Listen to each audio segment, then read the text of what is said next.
We've worked with a lot of companies who have ridden a particular product or a particular technology all the way up until the end of life, and all of a sudden they're in this bind because they've really looked at, hey, this is a product that's working. There's no real reason for us to change it. It's expensive for us to change it, and so let's just ride this thing out. And all of a sudden you get yourself into a real bind, right? And now it's very expensive. Now all of a sudden a great example recently is Silverlight. Silverlight came end of life here, I don't know, 5 or 6 years ago, and we saw a big uptick in companies who had essentially built a product that their business relied on in a technology that Microsoft was no longer going to support.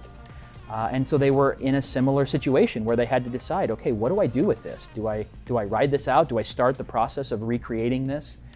Does it need to be feature parity? Do I need to have a product that does exactly what we did the last time we did this 15 years ago? Or has the business changed? And should we be adapting this product and the solution to that? You have to look at this in terms of what is the risk of us not doing this, as much as you are looking at it as what the risk is of doing it.